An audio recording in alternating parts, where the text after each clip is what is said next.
Hi Not Board Gamers and welcome back to Not Board Gaming. I'm your host, I'm Mark. Now in today's bite-size episode we're going to be looking at the solo mode, and only the solo mode, for Sanctum, designed by Filip Neduk and published by Czech Games Edition, so CGE.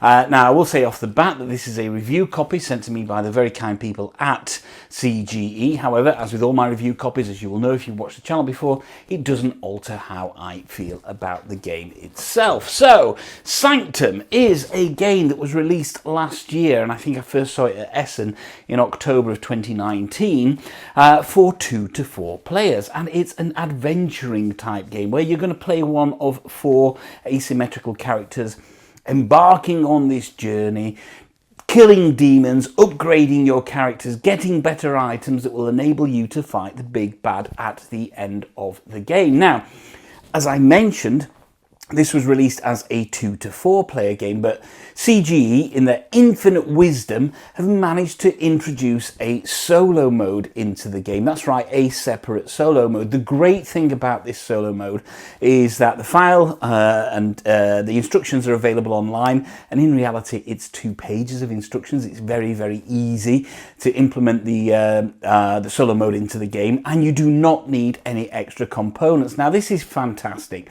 This is CGE saying, look, we've got this great game, we know that people are enjoying this game, and we'd like to introduce a solo mode. So rather than kind of rushing a solo mode to include it in the box at retail, they've just released a set of rules afterwards, and they're available on the CGE website, or you can get them from BGG. If you just type Sanctum solo rules into Google, you'll get taken straight to the page, and it's fantastic. It's a great way to implement a solo game and give people the kind of opportunity to decide whether they're willing to invest in a 2 to 4 player game for a solo mode. So what we're going to do today is we're going to take a brief look at how the solo mode works and give my thoughts on whether you should pick Sanctum up for solo only. So if you've read anything at all about Sanctum and researched it at all, you'll know that it borrows heavily from such classic computer games and console games as Diablo and Diablo 3, which is obviously the latest iteration. And it really wears that kind of influence heavily on its sleeve. It doesn't shy away from the fact that it's a game where you're going to progress through a particular scenario, and the scenarios change ever so slightly depending on how many players there are. For the solo game, it's always going to be the same scenario. As you are defeating these monsters, travelling and traversing across this landscape whilst you're upgrading your character as well to put you in the best possible position to defeat the big bad at the end of the game. And it really does give you a feel of kind of character progression, monster bashing, and exploration as you're hedging your bets against the final big bad.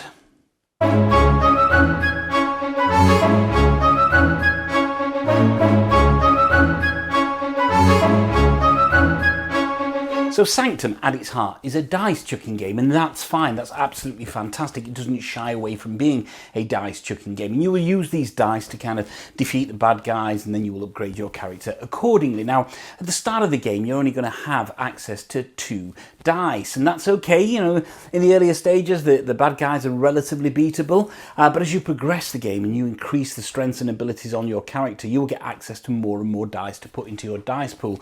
This will then help you overcome some of the stronger baddies and pairings of baddies, and also obviously help towards the battle at the big bad at the end of the game. Now, the flow of the game is really, really straightforward. There are, in essence, only 3 moves, only 3 ways that you can go on each turn. The first one is to move your character, and that was where you will put it onto the next stage on the board and progress up the board, because the aim is to go through the entire board. The move has some other nuances which I'll come on to in a minute, some other actions that you hit on the back of the move. The other thing you can do is fight. So if you have baddies on your mat, then you can fight those baddies, and you'll use your dice to do that.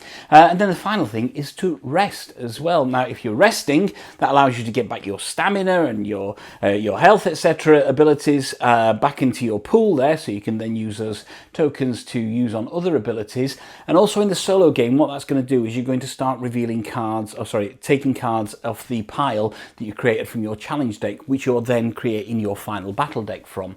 So it's really, really straightforward, and that's fantastic. Again, it echoes back to really harkening into a kind of pick up and play computer game where you don't want to be befuddled by loads and loads of rules, you just want to get straight into the action.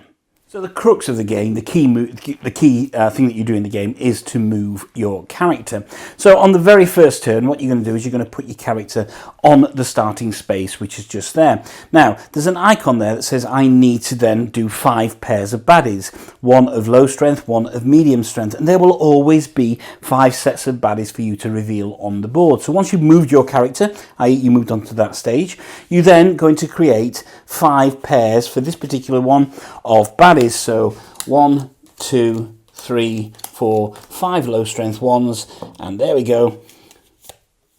1, 2, 3, 4, 5 medium strength ones. So that's my 5 sets of baddies, and at any one point as you move there will always be 5 sets of baddies on the board. The next thing you can do in your move action is you can then take some demons. Now, you can actually, it is possible to actually move through the entire game without taking demons. That's okay, but your character is not going to progress. The only way that you get to progress your character is by taking demons and then fighting the demons as well. So what you will do is then choose one pairing or one set of baddies, or one baddie if there's only 5 on the board, to then put onto your player board. So let's see.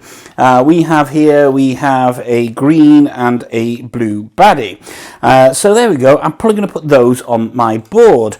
Now let me just show you down here on the board, because as you can see, these baddie colours also relate to these gem colours.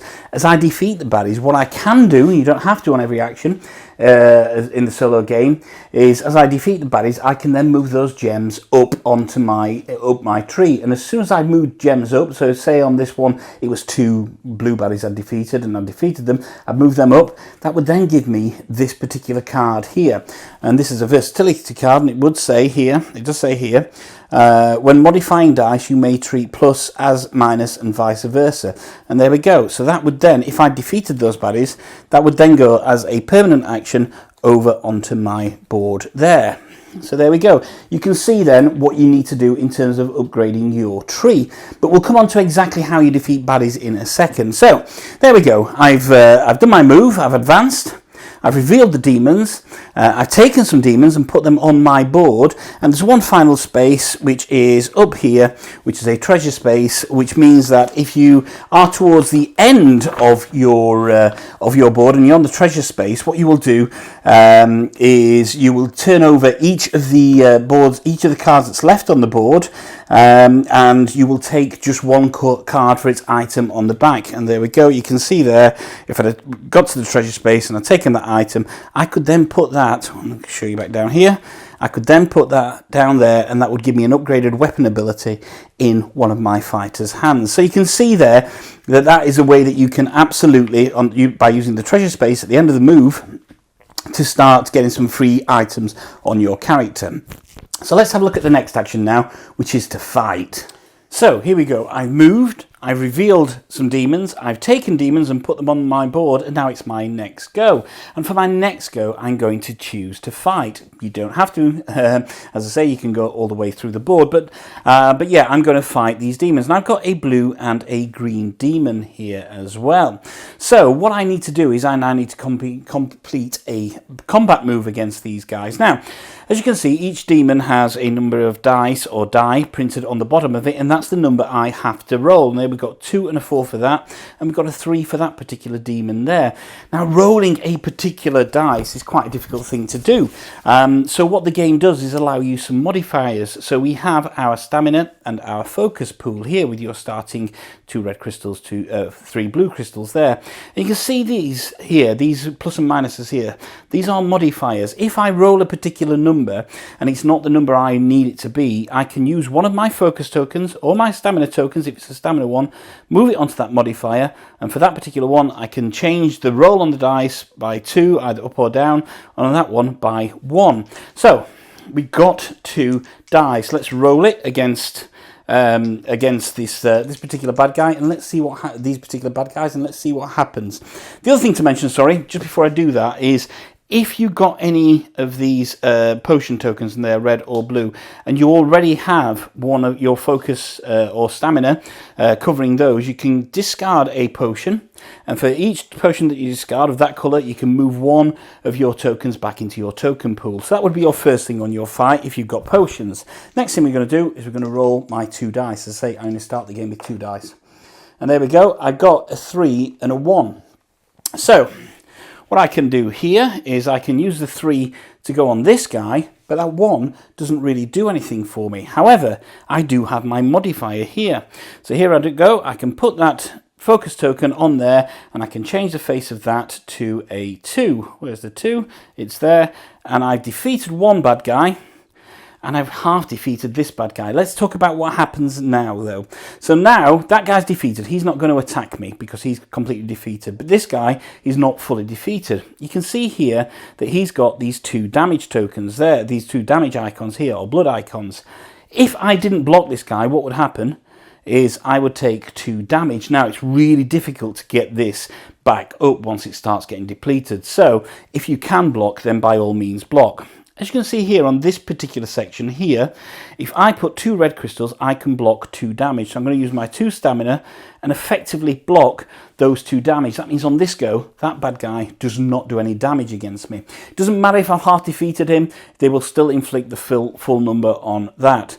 The final thing I will do in my fight is I will take this card, and I can either choose to have move the gems that relate to this, and on the front of each card you can see it's got a number of gems there. That's got 1 blue gem. That means I can move a blue gem up the skill tree, or I can flip it over and choose to take this particular item. And as you can see, if I took this item, what it would give me is give me a block damage for either a blue or a red token, and it also allow me by using a blue token to change the face of any dice to a 6. If I do take that item, I put it up there. I cannot equip items until my rest phase. If I took the blue, the actual crystal itself, I would get to move the appropriate coloured crystal or crystals up the board. And here it's 1 blue crystal, and what I would do is say move that up to there. That means I've only got to remove 1 more crystal from there to actually get that skill. Now, if I'd got 2 blue crystals I'd moved, and I'd chosen that skill, that would give me versatility. And this would allow me, when modifying dice, I may treat any plus as a minus, or any minus as a plus, etc. And what I would do, that would be a permanent ability I would put in to my character's stack here. However, that didn't happen. I didn't. I'm going to choose to take the item. So there we go. And I'll keep that item there. That means I can equip that item to get some better stats later. Because in the rest phase, if I equip that, that's a headgear. And I would put that headgear up there later on. Another important thing to note on your combat is you will start the game with at least 1 rage token. A couple of characters can get access, one character can get access to another.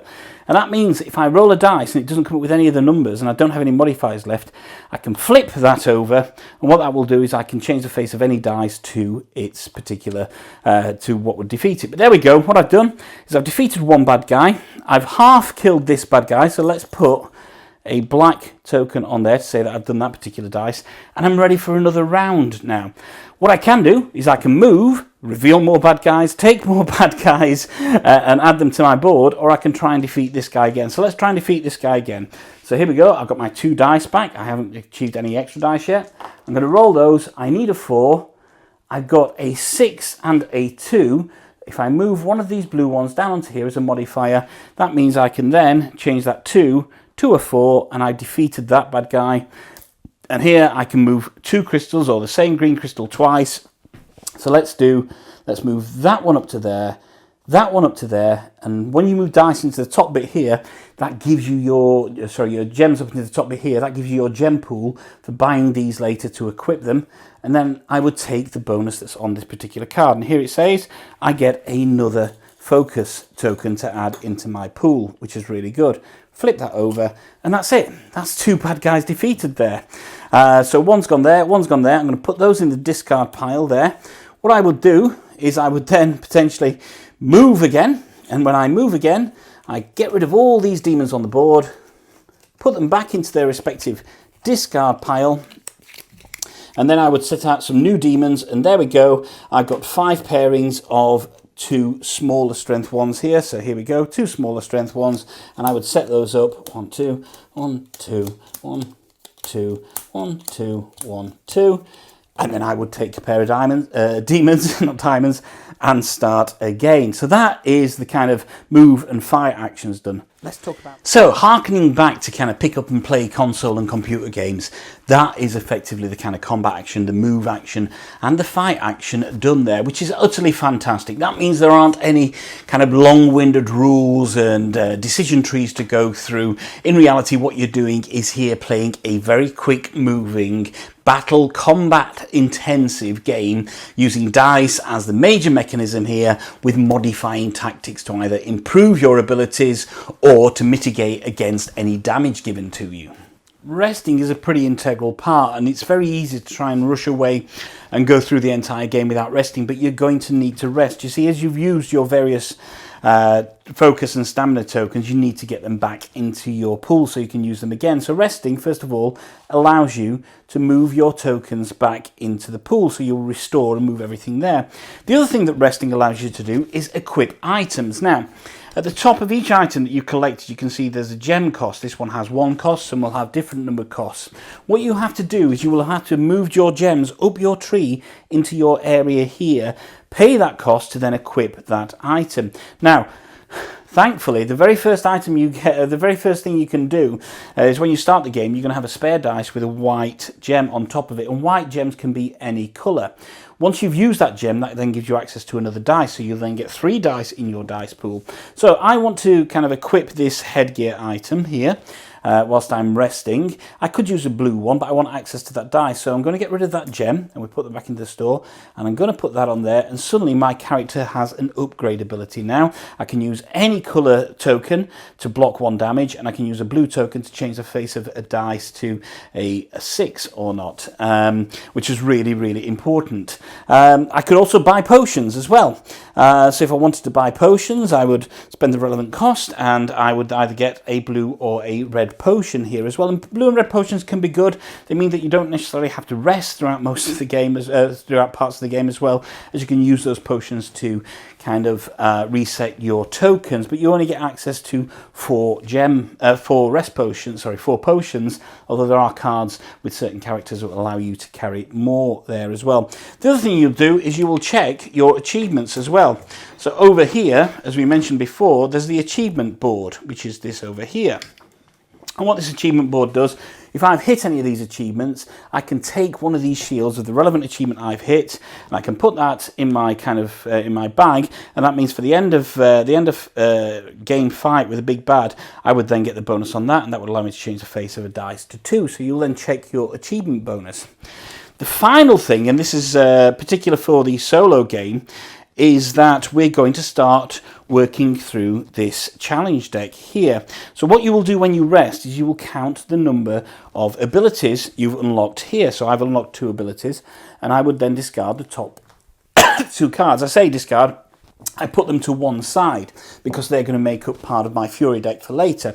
And of course, at the moment I have 12 of those in there, but then as I discard them, I will then get down to the Demon Lord deck as well. So we use those, you won't look at them, you'll put them to one side, and they'll come into the fight later. They help kind of build your pyramid later on, and stuff that you have to do when you fight the bad guy. And that's the rest action, so that's it. We've done move, we've done fight, we've done rest. There are literally only 3 actions that you can take, but as you can see, each one has a number of nuances. So you will continue through, obviously, the various stages until you get to stage 5, and that's where you start to enter the cathedral, and you will breach the walls of the cathedral. You will enter that cathedral, and then the game shifts ever so slightly. You see, after a brief respite, which is a rest where you'll get to recover your focus and your stamina tokens, and potentially equip some gear and get yourself ready for it, as well as drawing those cards out into your from the challenge deck, etc. You will then set up the board to kind of enter the cathedral and potentially get damage there, and then take on the demon at the end. So let's have a quick look at how that works. So I've set the borders up as if I've got into the cathedral and breached the cathedral. Now there are two parts here. You've got kind of Act 5 and Act 6 up here. Act 5 is in the cathedral, Act 6 is the big demon lord. Now if you remember what I said when you rest is you're pulling cards out of your deck, of the challenge deck, and creating either the Fury deck or the end game deck. Now, if you got through that challenge deck and you got to the demon cards, what you're going to do is lay them out in a pyramid. And this pyramid can go on and on depending on how many cards you built. So there's a real kind of knock-on effect to taking too many rests and upgrading your character too much, because you will burn through those Fury cards quicker, get to the demon cards, and that's where it becomes a little bit more difficult. So too many rests, too much upgrading means you're going to have more of these cards to combat in a wee while. So the first thing we're going to do is, at the cathedral, is you're going to kind of resolve these two demon cards that are in the cathedral. There'll always be two demon cards there. And you flip those demon cards over and they've got generally a not positive effect on the back of them there. So there we go. You see, you can either roll one less die in your next fight or lose 1 health. You resolve that, put that to one side. Then what's going to happen on the next one is you're going to either shorten your health track by 2 or lose 1 health. So that means you're going to mean you will have 2 less potential health or lose 1 health there. And you resolve those first, and that can really kind of affect your end game strategy, because what you're going to do now is you're going to move on to the fight for fight the big bad demon at the end of the game. And you can see here I've set up what's called the battle track here. So this is a series of 5 demon cards and 5 fury cards. And what I will do is I put my fighter on that first card, and well, of course I've got to defeat the demon there. So let's see, here we go. I can roll my dice, and what we got here, I've got a 4 and a 3. There's a 4, I've got a 5, I can use a modifier to knock down to 2 there, so there we go. So that means I've defeated that first demon. That's great, that's fantastic. You move along to the next card and you flip that card over. And there, I've then got to get a 4 and a 6. It turns out I've got a 4 and a 6 there. That's good. I then move on to the next card, which is demon card. I need a 1 and a 2. I've only got a 1 there. Oh dear. So what's going to happen now is I'm effectively going to take the damage that's left on all the remaining cards. That's 2, 4, 6, 8 damage. And depending on what my abilities are on my board at any one time, there you can see, I could potentially block this damage. So I could put 2 on there and block all 6 damage. That's great. That's fantastic. I'm getting close to halfway across.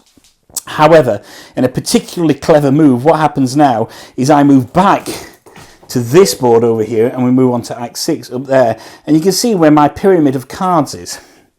So these are the cards that I pulled out when I rested. What I've got to do here now is I've got to now flip the cards on this bottom row for this first fight and resolve those. So there we go. We'll flip that one, and that says, there we go, drink a potion and lose the stamina focus regenerated or lose 1 health. And then corrupt an ability space on a weapon. So that means one of my ability spaces on there I have to corrupt. Still got 1 left in that pyramid. I then head back over to the battle board and commence again. So I roll all my dice, and we know I had 1 on there, so that's okay. So let's see, I roll all these dice again, and I've got a 2, so I've defeated that. Move on to the next card, flip that over, and I need a 1, a 2 and a 4. I've got a 1 and a 4 there. I can also modify that 4 there, and I can get that 6 on there, and that means I'm going to take 6 damage now left on this turn. And as you can see, it gets progressively more difficult. I'm going to flip back over to the main board, or to the big board on area 6, and resolve that card, go back on here, and yeah, it becomes a real challenge to maintain your health. Once you've done that successfully, you've still got health left, you've got to the very end card, you've cleared your pyramid, that's it, you've won Sanctum. And that's far easier, it sounds far easier than it actually is. Phew! And that's it. That's kind of a speed run on how you play Sanctum solo there. Look, if you want to see an actual playthrough of the solo game, then please check out Michael Kelly's video on One Stop Co-op Shop. He does a fantastic solo game there and he manages to win. So he's obviously far better at the game than I am. So yeah, as you can see, it really is kind of a run and gun type scenario. You're battling through, you're upgrading your abilities, and you're trying to get to that big bad as beefy as possible, so you can mitigate against all that damage that's going to get thrown your way and win him in the end battle.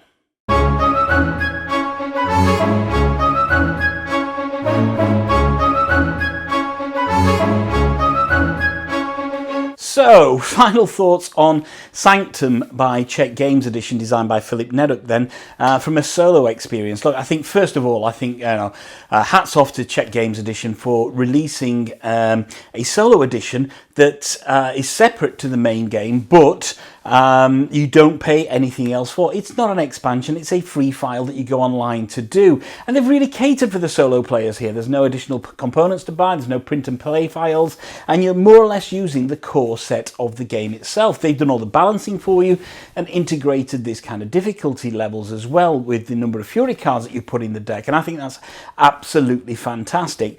It's a genuinely fun experience. What I really like about it is I can set it up in almost no time whatsoever, play a game in about an hour and put it away and feel like I've had a really good blast. It's simple enough that you read through the rules once and you're going to get it. You're not scrabbling for rules everywhere, and it plays so well and so slick, and it's so fun. I think potentially the downside of it is that, I mentioned earlier the fact it's not a deep game, and it's not necessarily a deep game. The only kind of real thought that you've got is balancing off moving your jewels up against balancing getting some items that you can put into your inventory. So it's not a deep game. So if you're looking for a deep and thinky game, then Sanctum isn't it. It is quite a shallow experience in that perspective, but not in a bad way. I think the major gripe that you could have with it from a pure solo experience is that you're going to play that same scenario with more or less the same bad guys time and time again. It's only the one scenario. Yes, there's some asymmetry on the player boards in terms of the different characters that you can use, but it's not kind of massively different enough to make you really want to favour one character or another, and you can generally get the strategy fairly quickly on them. So, I think the real issue comes down from a pure solo perspective of, is it replayable? I can't necessarily answer that for you because it depends on what you want from a game. For me, this is like going back in and playing the same level of a computer game over and over again. I can do that a number of times. Eventually, I'll reach a point where I think, right, okay, I don't want to play it again. But I then know that in a few months' time, I'll think, you know what, I really feel like I want this experience of just laying out Sanctum, having a blast for an hour and putting it away, and I will get it out again. It's a game that's absolutely crying out for some form of expansion. I think, the take-up on the multiplayer game has been pretty good. I'm hoping that the take-up on the solo game is also going to be pretty good, and that way, that will then potentially entice Filip Neduk and Czech Games Edition to release some form of expansion for it. It wouldn't have to be that much. Maybe some new bad guys, or maybe a couple of new boards. Not necessarily rewriting the game as such. So it does scream out for an expansion. I'm sure that there will be some fan-made expansions at some point. So yeah, I think from a pure solo perspective, if you don't mind playing the same scenario over and over again with potentially different results, but knowing the game so you can have fun, then yeah, it's potentially worth it there. I would say it's definitely worth it if you know that you're going to play Sanctum multiplayer with, either one or three more players at any one point. Then please pick it up. Download the solo rules and enjoy the solo in the meantime, hone your craft. And I think the real beauty of the game will come out of the interplay between the various players that play it, a multiplayer. So yeah, for me, it's kind of a soft recommendation for the solo game. Personally, I really like it, and I think when I saw the solo rules, had Czech Games Edition not sent me a copy of the board game, I'd have probably gone out and bought it on a whim anyway, and I wouldn't have been terribly disappointed, because I think if you know going in that you're not getting this deep, ultra changing experience all the time, and what you're getting is just a really good scenario that you will play a number of times, then, you know, for the price of the board game, it could well be worth it. But if you're going to play it with other people, it's definitely worth investing in Sanctum, designed by Philip Neddock, published by CGE. Well, there we go, Not Board Gamers. Thank you very much on joining me on this journey through Sanctum, the solo version by CGE. I know it said it was a bite-sized episode, and it's gone on a little longer than a lot of my bite-sized ones, but there's quite a bit in the game that I actually wanted to discuss in terms of how you play the game, etc. So thank you very much for joining me on this journey. Don't forget, you can join us, join Not Board Gaming on Facebook and on Instagram. That's Not Board Gaming, always BORED. Do like and subscribe to the channel, check out our other videos, and in the meantime, if you can't find anybody else to play with, there's nothing wrong with playing with yourselves. Until next time.